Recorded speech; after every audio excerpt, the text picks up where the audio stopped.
그리스도께서는 장래 좋은 일의 대제사장으로 오사 손으로 짓지 아니한 것 곧 이 창조에 속하지 아니한 더 크고 온전한 장막으로 말미암아 염소와 송아지의 피로 하지 아니하고 오직 자기의 피로 영원한 속죄를 이루사 단번에 성소에 들어가셨느니라. 아멘. 우리 번역에는 나와 있지 않지만 원래 헬라어에는 데라고 해서 그러나로 시작합니다. 데 크리스토스. 그러나 그리스도께서는 이렇게 시작합니다. 우리가 앞에 본 것은 개혁할 때까지 맡겨둔 거라 그랬어요. 짐짝을 짐짝으로 기대는 것처럼 맡겨둔 것이지만 그러나 그리스도는 아니라는 말입니다. 지금까지 우리가 성막의 좋은 기물들에 대해서 논했어요. 구약 성막의 핵심 요소들은 뭐냐? 핵심 그 구성 요소들은 뭐냐면 말 그대로 그 텐트, 성막 자체. 그 다음에 제사제도가 있죠. 제사제도의 핵심은 뭡니까? 피입니다. 자, 그 피를 가지고 어디로 들어갑니까? 결국에는 이 성막이 나타나는 게 뭐예요? 지성소 있죠. 가장 거룩한 곳으로 들어가는 이 통로 역할을 합니다. 그런데 이것이 어디에 있냐 했더니 장막 안에 있다는 겁니다. 그렇죠? 장막 안에 지성소, 가장 거룩한 곳은 장막이 있다는 겁니다. 그거를 보여주는 것이 제사제도입니다. 이해되시죠? 이 장막 자체가 중요해요. 말하자면 이게 몸뚱아리입니다. 그런데 그 몸뚱아리 안에 길이 있어요. 이 집 안에 길이 있다고요. 성소에 들어가는 길이 있고 지성소 들어가는 길인데 지금은 막혀있죠. 휘장으로. 1년 1차 들어갑니다. 뭘로요? 피로 들어갑니다. 짐승을 잡아서 그 피를 흘려야 이 집 안에 들어가고 집에서 가장 거룩한 곳으로 문을 열고 들어갈 수가 있습니다. 이게 제사제도가 우리에게 보여주고 싶은 겁니다. 짐승을 잡아서 뭘 보여주고 싶으냐? 우리가 반드시 들어가야 될 길이 있다는 거예요. 장소가 있다는 거예요. 거룩한 장소. 우리는 거기로 들어가야 한다는 거예요. 어떻게? 혼자는 못 들어가고요. 피와 함께. 그런데 내가 들고 하면 될 걸 왜 제사장이 들고 합니까? 중보자가 우리의 죄를 대속하는 그 피값을 가지고 가장 거룩한 곳으로 난 하나님이 정하신 길이 있는데 그 길을 통과하여 가장 거룩한 곳에 들어가야 된다는 것. 우리는 그래야 되는 존재라는 것을 보여줍니다. 그게 살 길이라는 거죠. 그래서 성막제도 하고 있는 구약의 제사제도 하고 있는 최고의 메시지, 중심 메시지입니다. 근데 이거를 언제까지 맡겨놨다고요? 바로 그것이 올 때까지. 그리스도. 그죠? 그리스도가 이 성막 자체입니다. 성막에서 나타나는 기물들이 예수님을 말하고 있습니다. 이 길은 그리스도가 됩니다. 가장 거룩한 곳 어디 누가 계세요? 우리 주님이 계시죠. 그렇죠? 바로 그리스도가 올 때까지 맡겨둔 겁니다. 임시로.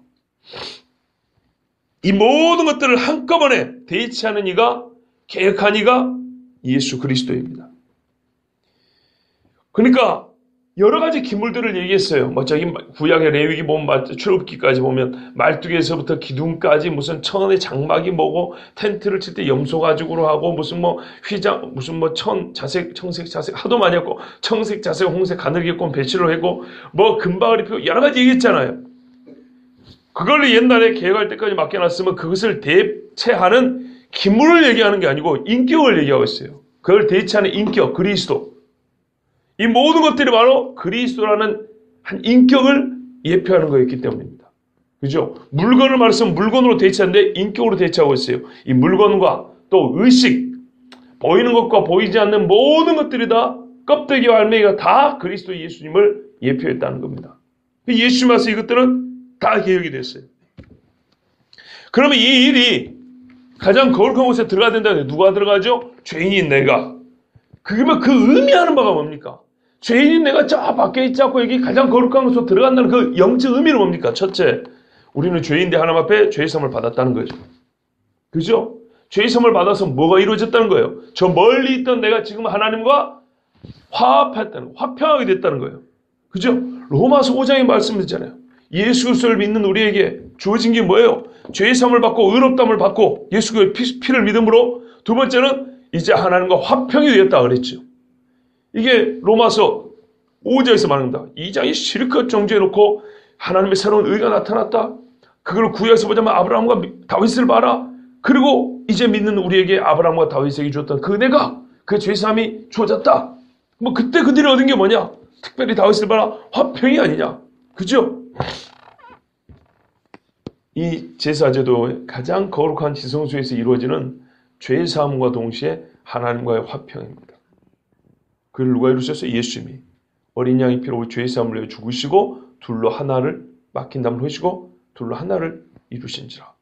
화목제물로 우리에게 주신지라. 그래서 우리에게 너희가 화목케 하는 직분을 받았으니 이런 직분을 주셨어요. 그 말은 싸운 데 갖고 매일 말리라는 얘기 아니에요. 무슨 평화사절단 데 얘기는 그런 얘기 아니에요. 하나님과 원수된 인간들을 하나님과 화평케 만드는 그 직분을 행하라는 거예요. 말하자면 제사장 직분을 하라는 얘기입니다.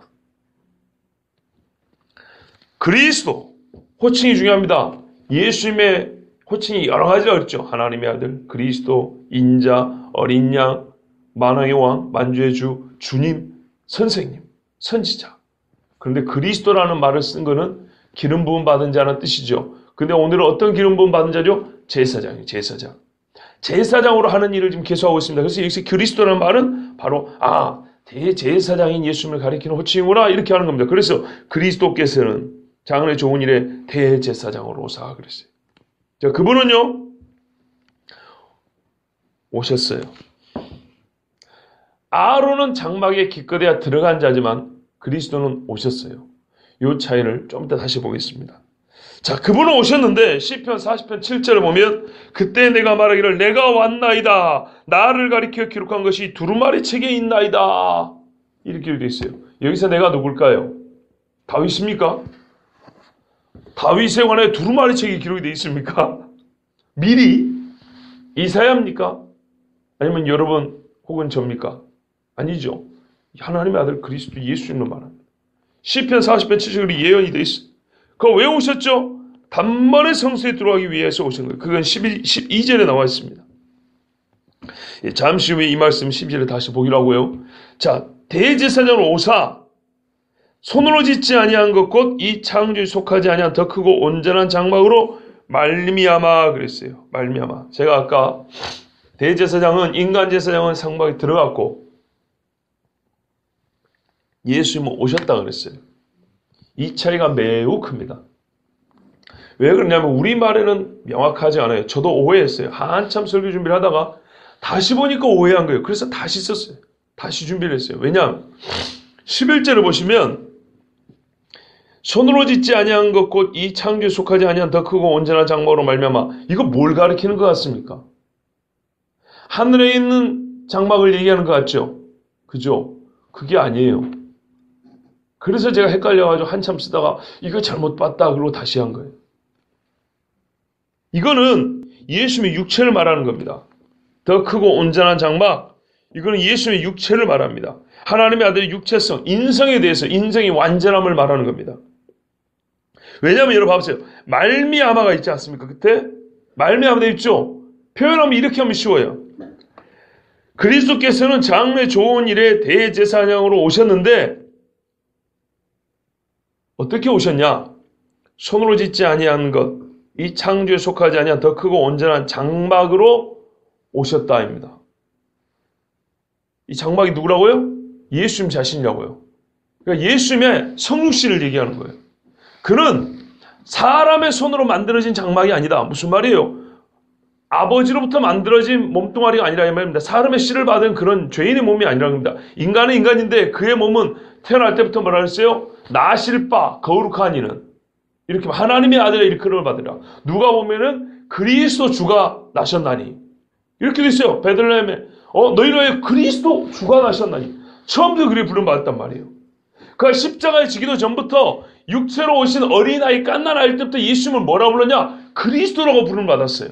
그러면 그 언제부터 대제사장이라고 합니까? 이때 오시는 순간부터 그 직무를 감당한 거예요. 그런데 그게 공적으로 이제 사역을 하시는 거는 세례받을 때 성령이 임했잖아요. 왜? 기름 부음 받은 자잖아요. 성령이 기름 부음 후에 그 사역을 감당했습니다. 그러나 그의 정체성은 처음부터 대제사장으로 하나님의 아들로 오신 거지. 하나님의 아들이 30살 먹은 때부터 하나님의 아들입니까? 올 때부터 하나님의 아들이죠. 주의 모친 주님이라고 불렀어요. 뱃속에 있는 갓난애를 주님이라고. 요만한 씨를 6개월 된 세례 요한이 이제 막 잉태된 씨를 보고 내 주의 모친이 오는 소리를 듣고 뱃속에 애가 뛰노는도다. 처음부터 주님이고 그리스도고 우리가 이미 창세기부터 죽임을 당한 어린 양이 얘기했죠. 이 장막은 예수님 본인을 말하는 거예요. 그래서 제가 아까 장막 얘기했잖아요. 보세요. 이 텐트 자체가 상징하는 바가 있고 텐트에서 이루어지는 일이 의미하는 바가 있어요. 예수님의 육체와 그의 육체에 하시는 일. 고상히 표현하면 뭐예요? 그의 존재와 사역에 대하여. 그죠? 이 장막 자체가 없어져 버린다고요. 이 건물 자체가 없어져 버린다고. 왜요? 예수님이 자신이 이 건물이라는 말이에요. 성막의 계량이 뭡니까? 성전이지 않습니까? 이 성전이 곧 나다 그랬죠. 요한복음에. 너희가 이 성전을 헐라 내가 3일 만에 일으키리라. 예수께서는 자기 육체된 성전을 가리켜 하신 말씀이라 했어요. 요한복음 2장에 나와 있습니다. 여러분, 사람이 지은 건물 중에 하나님을 위하여 사람이 지은 건물 중에 최고의 건물은 뭐냐면 솔로몬이 지은 성전입니다.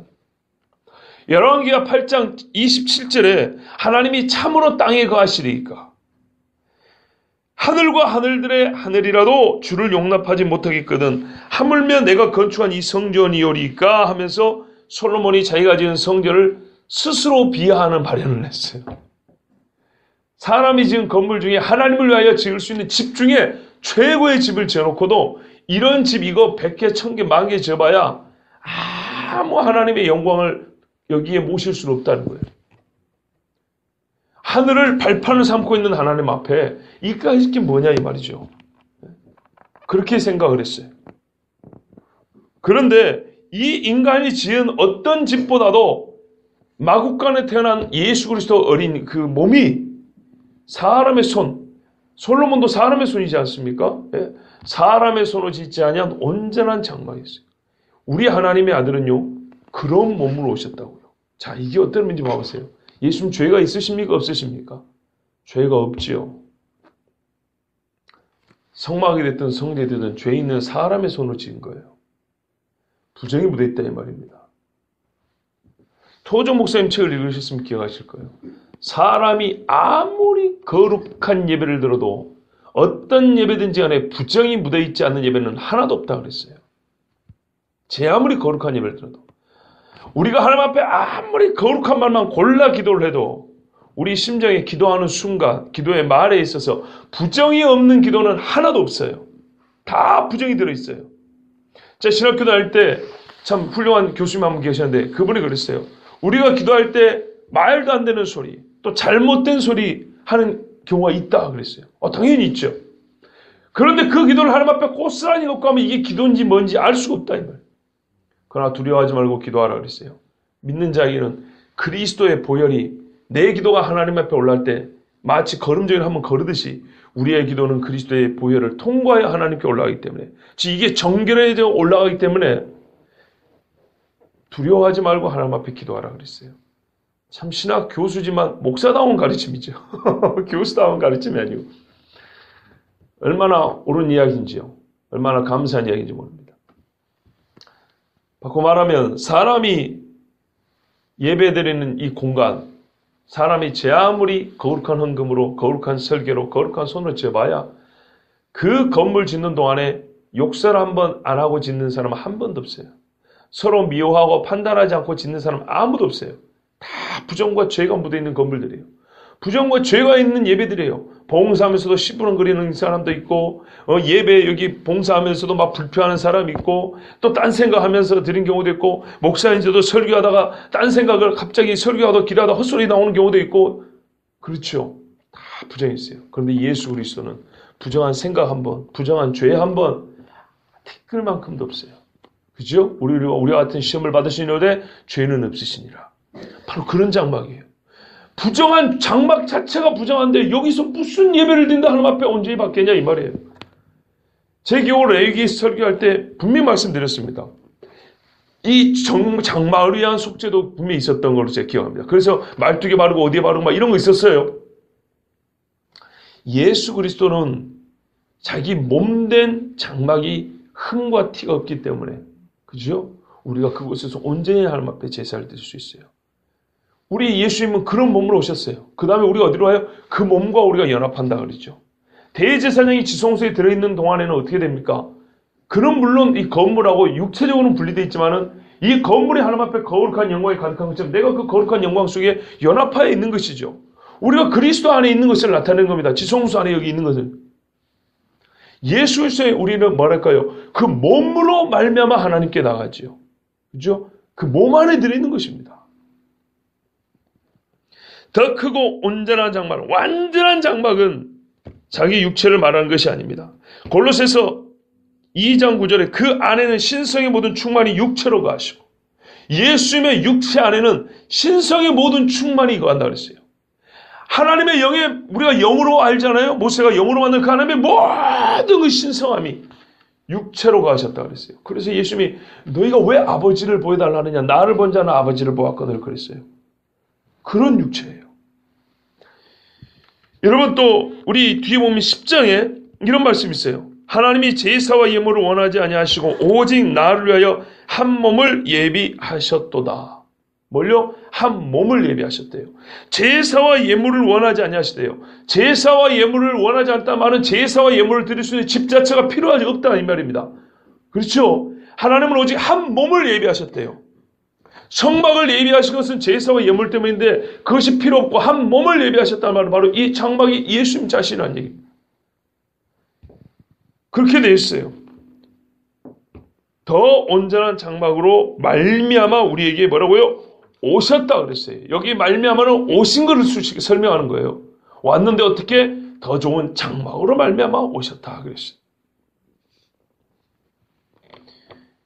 비록 죄인의 형상과 같이 보였고 죄에 노출되어 있었고 심히 약하고 목마르고 배고프고 채찍으로 때리면 찢기는 살, 못으로 박으면 뚫리는 그런 뼈를 갖고 있었어도 우리 주님은 죄에 있어서는 하나님 앞에 부정함에 있어서는 아무런 흠잡을 것이 없는 온전한 그런 육체로 그 육체로 장막을 이루사 우리에게 오셨어요. 실제로 왜 그러냐면 영어 번역에 이렇게 번역이 되어 있어요. 곧 이 창조에 속하지 아니한 이렇게 되어 있지 않습니까? 그런데 이거는 원문에 가깝게 번역하면 어떻게 되면 이 건물에 속하지 아니한 더 크고 더 완전한 성막을 통해 오셔서 이렇게 되어 있어요. 이 건물을. 그런데 우리 번역에는요. 뭐라고 했다고요? 이 창조에 속하지 아니한 그랬어요. 우리가 보통 건물을 만든다 그러죠. 그래서 창조라고 번역해 놓은 것 같아요. 그런데 조금 더 원문에 가깝게 번역한 데는 문자 대 번역에는 이 건물에 속하지 아니한. 그러면 여기서 말하는 건물이 뭡니까? 성막이나 성전을 얘기하죠. 구약시대. 거기에 속하지 아니한 몸으로 우리에게 오셨다는 거예요. 그래서 제가 여기서 말하는 장막은 예수님을 말하는 겁니다. 예수 그리스도. 그래서 약간 헷갈릴 수 있는 점을 좀 풀고 가야 되겠습니다.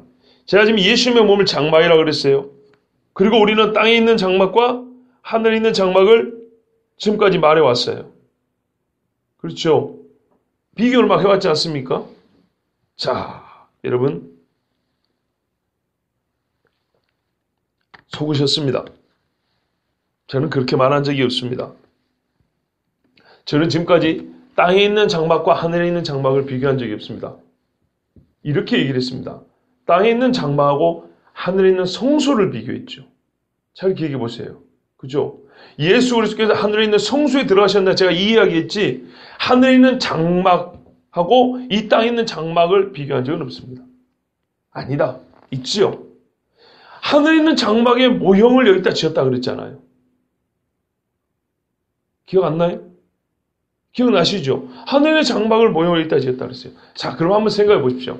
하늘에 등잔대가 있을까요? 하늘에 떡상이 있겠습니까?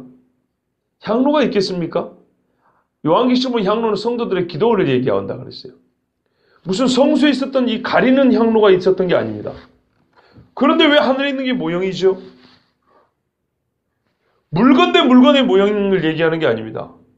하늘에서 예수 그리스도를 말미암아 우리가 죄의 상을 받은 자가 하나님 앞에 연합하는 그 뭡니까?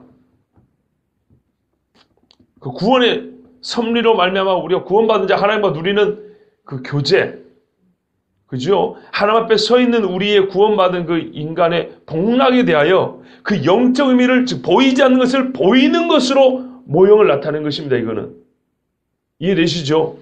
그런 의미에서 모형이라는 것이지 물건 대 물건으로 모형을 만들어냈다는 얘기가 아닙니다. 하늘에도 무슨 법궤가 요만한 게 있어가지고 요거를 여기 때 요만하게 만들었다는 얘기가 아닙니다. 하늘에 법궤가 무슨 필요가 있습니까? 거기에 율법이 필요가 없는데 뭐하러 법궤가 필요? 아론의 쌍난 지팡이가 하늘에 있을 일이 어디 있습니까? 하늘에도 원래 무슨 쌍난 지팡이가 하나 있어가지고 아론 니도 하나 주소하라 그랬는가 보죠. 그런 게 아니라니까요.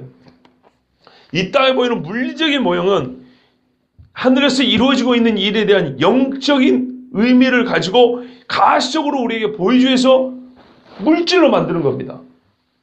그렇지 않습니까? 그래서 하늘에 있는 것의 모형이라는 것은 하늘에 이와 똑같은 집이 있다는 얘기가 아닙니다. 요한계시록에 이렇게 되어 있습니다. 21장 22절인가 보면 성 안에서 내가 성전을 보지 못하였으니 이는 주 하나님 곧 전능하신 이와 및 어린 양이 그 성전이심이라. 하늘에는 성전이 없어요. 성막도 없다고요. 왜요? 예수 그리스도가 성전이시라고요. 자, 그러니까 제가 지금까지 아까 말한 거 이해가 되시죠? 장막이 예수님 자신이라고 말하더니, 더 크고 온전한 장막이 예수님 자신이라고 말하더니, 이게 뭔 말인지 알겠다. 그죠? 그래서 제가 지금까지 제가 혹시 말을 실수한 적이 있는지 모르겠지만 하늘에 있는 장막이라기보다는 이게 장막이 없는 건 아니에요. 하늘에 있는 장막이 같다는 거는 예수님이 거기에 그 자리에 올라가셨다는 얘기고 예수님 우리 곁으로 왔다는 얘기고 하늘에는 성소가 있습니다. 성소. 그 길은 뭐냐면 우리 중에 보좌입니다. 보좌. 가장 거룩한 곳. 거기로 들어가셨다는 얘기입니다. 하늘에 무슨 집이 있어가지고 그걸 그대로 모형했다는 게 아닙니다. 저는 보이는 장막하고 장막을 그렇게 비교해가지고 지금까지 말한 적은 없습니다. 적어도 제 기억에는 없습니다. 그건 주의하셔야 됩니다. 근데 제가 그냥 여러분에게 주의를 안 드리고 그냥 장막 하니까 그런가 보다 이렇게 하는데 이런 미묘한, 여러분 세상의 시험이나 퀴즈도 이렇게 미묘하게 아리까리하고 틀리게 만들잖아요. 이건 주의하셔야 됩니다. 저는 장막 대 장막을 비교하지 않았습니다. 땅에 있는 장막을 통하여 하늘에 있는 성소로 들어갔다 그랬죠. 요한복음 2장 21절에 다시 한번 말씀드립니다. 예수는 성전된 자기 육체를 가리켜 말씀하신 것이라 그랬어요. 그래서 성경은 일관성이 있습니다. 자, 하늘에는 장막이 있는 것이 아닙니다. 성전이 없습니다. 예수 그리스도, 그러니까 보이는 건물로서의 그런 건 없습니다. 예수 그리스도 본인이 장막이요 성전입니다. 이해되시죠? 예, 예수님 본인이 그렇습니다. 그리고 그 본인이 자기 피를 가지고 가장 거룩한 곳에 좌정하여 계십니다. 그 예수님이 계신 그곳이 성전이에요.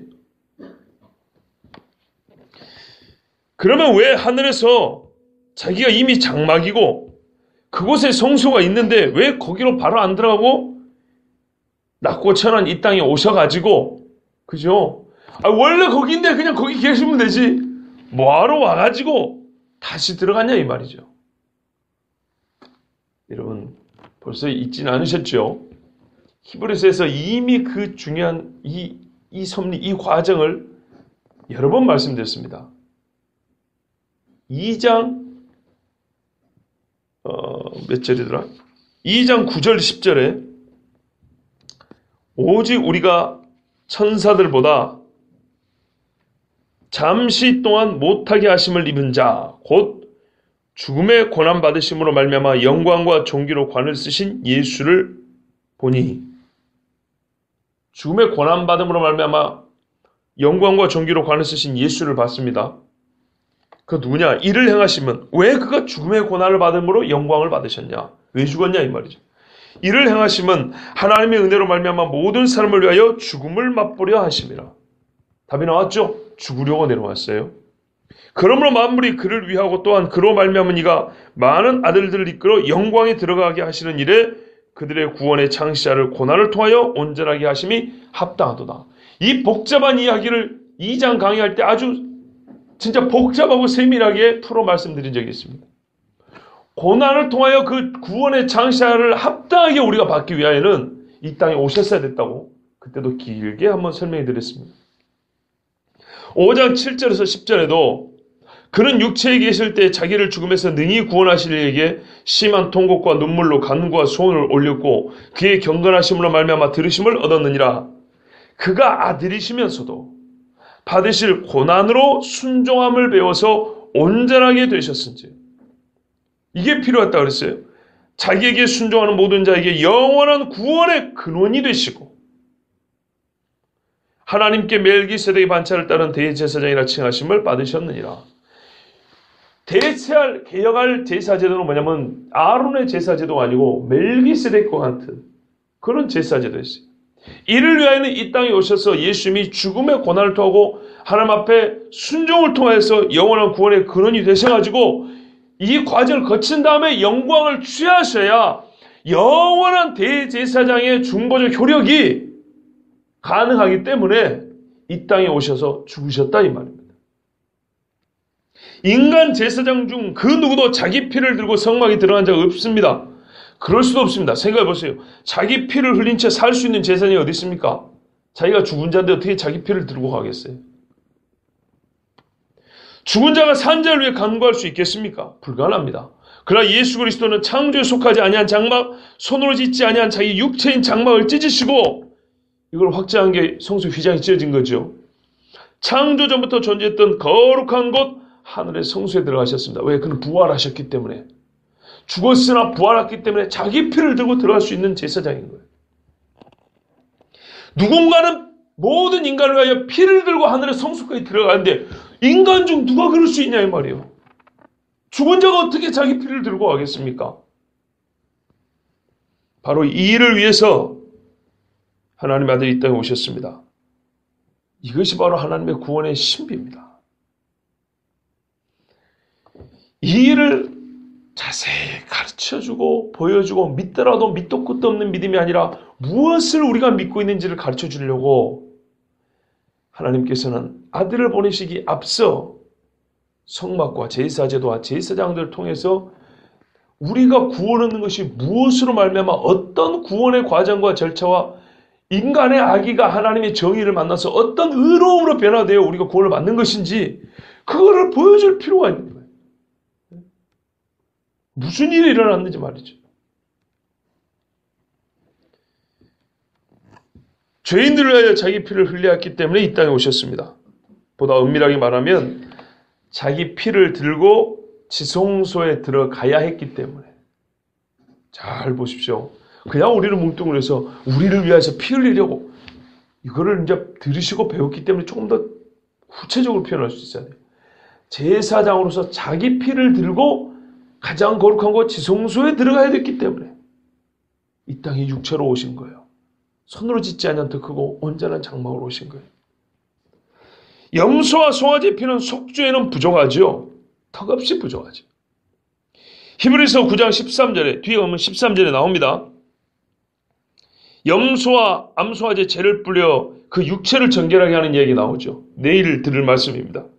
이거는요. 육체를 정결하게 하는 데까지만 소용되는 거예요.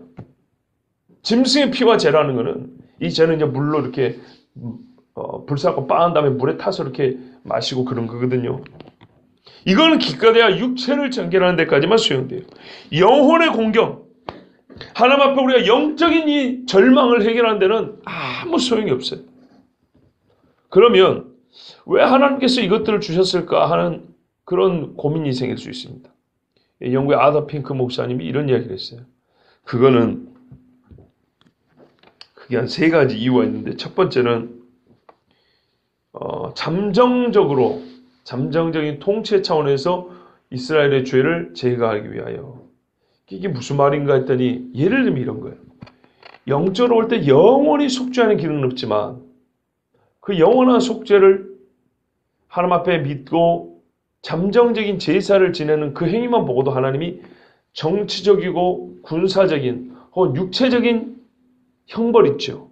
거기서는 마음을 돌이켜서 봐주는데 그 제사들이 필요했다는 거예요. 우리가 이스라엘 역사에서 보지 않습니까? 하나님 앞에 와가지고 회개하고요. 하나님 앞에 온전한 제사를 지낼 때는 우리 엊그제 주일날 봤던 요시아 같은 경우도 그 가슴을 찢었던 요시아에게는 하나님이 너 당대에는 그 험한 꼴을 보지 않게 하리라. 이렇게 하신 것처럼 영원한 속죄는 없었기 때문에 미루신 거예요. 그죠? 완전한 용서는 없어요. 구약에. 다만 밀어주시는 거예요. 히스기야 때도 마찬가지입니다. 히스기야가 국고를 다 보이는 바보 같은 짓을 했어요. 바벨론 사절에게. 그래서 하나님 말씀했어요. 이거 다 뺏길 거다.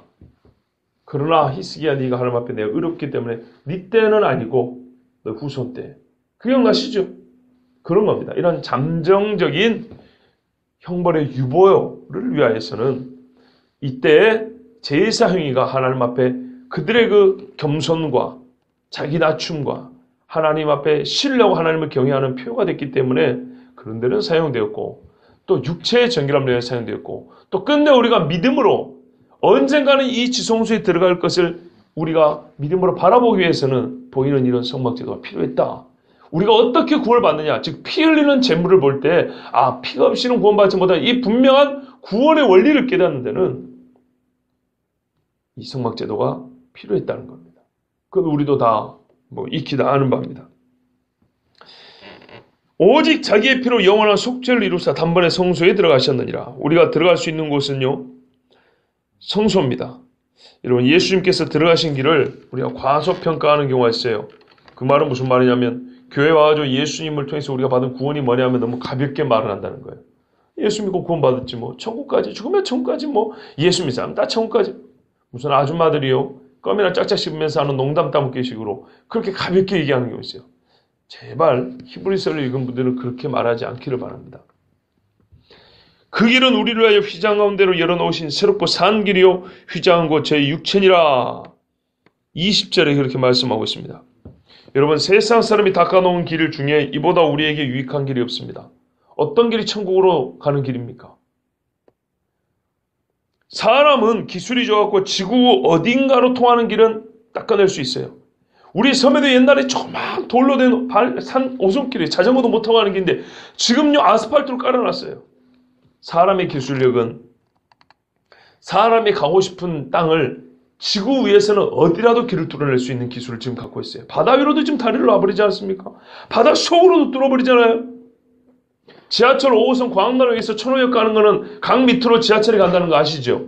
예, 강바닥 밑으로 가는 거예요. 그렇게 길을 뚫어냅니다. 그러나 사람이 만든 가장 훌륭한 길이 할지라도 하늘로 가는 길은 없습니다. 사람이 닦은 길을 이름 붙일 때 이순신로, 광화문로, 무슨 테란로 이런 이름을 붙일 수 있어도 새롭고 산 길이란 이름을 붙일 수 있는 이름, 그런 길은 하나도 없습니다. 다만 예수님께서 대제사장으로 오셔가지고 자기 피, 베드로 사도가 말한 보배로운 피를 영원한 속죄의 대가로 내어 주셔가지고 내인 길이 새롭고 산 길이요 성소에 들어가는 길입니다.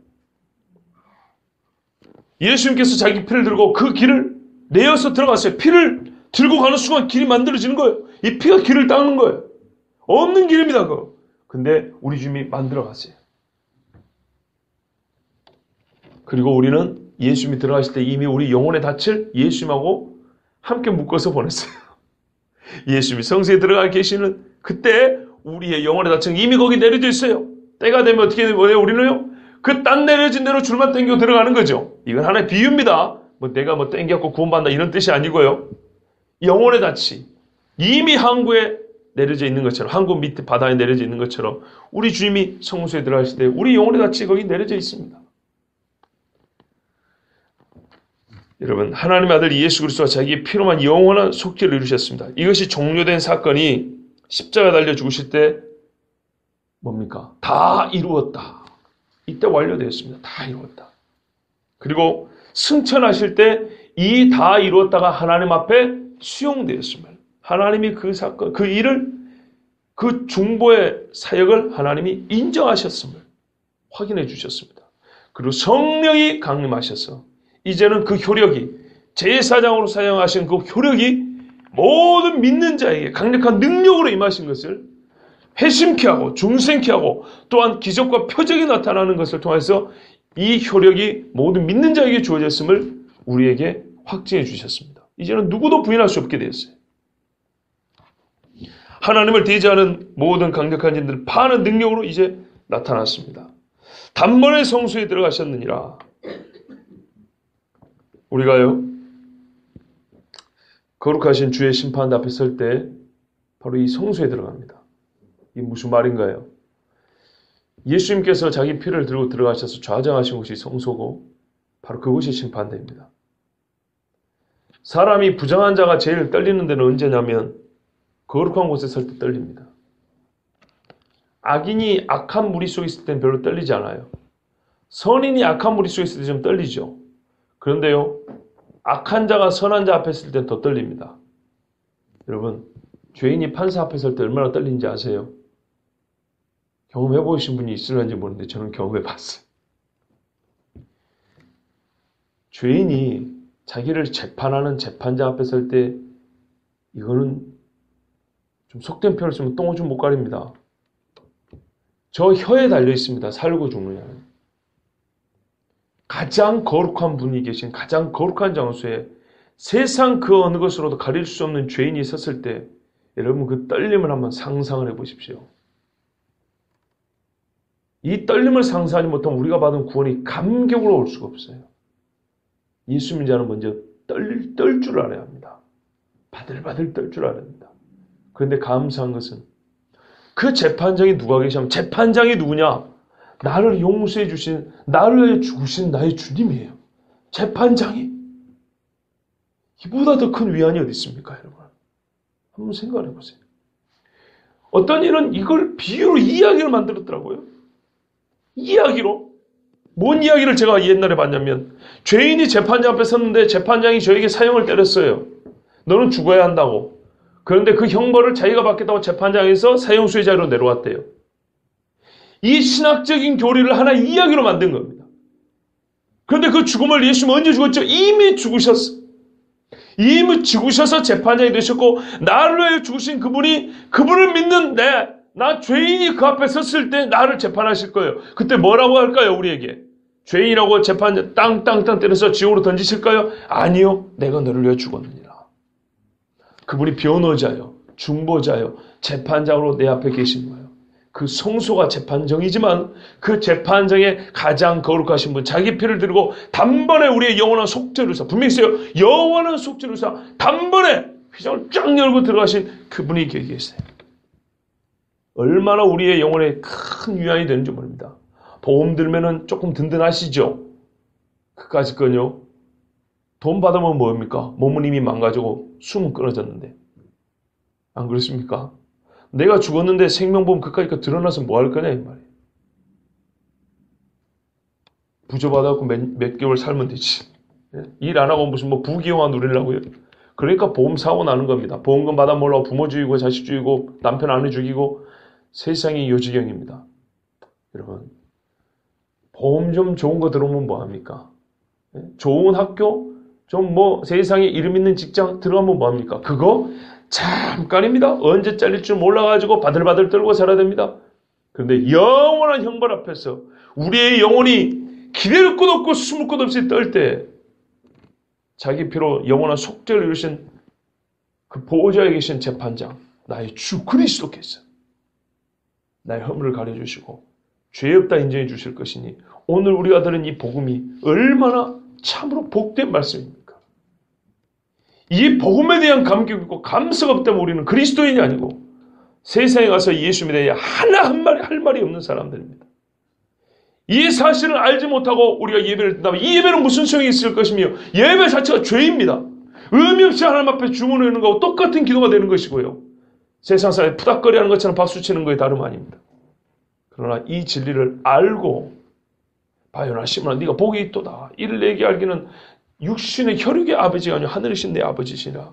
하늘에 계신 우리 아버지께서 그의 아들을 왜 주셨는지 무엇을 왜 주셨는지 그를 통해 무슨 일을 하셨는지 우리에게 가르쳐 주셨고 바로 이 사실을 믿고 우리를 구원해 주셨으니 얼마나 감사하고 우리의 찬송할 이유가 분명하지 않습니까? 여러분, 그리스도인은요 눈을 감고 믿는 것이 아니고 생각 없이 믿는 것이 아닙니다. 눈을 뜨고 보고 듣고 생각하며 온 몸을 온 마음을 다해서 믿는 것입니다. 오늘 우리가 믿어야 될 이유를 다시 한번 들었습니다. 하나님께서 이루신 가장 위대한 일, 새롭고 산 길이 무엇인지 들었습니다. 여러분 오늘도 다시 한번 하나님 앞에 감격하는 감사 있기를 원하고요.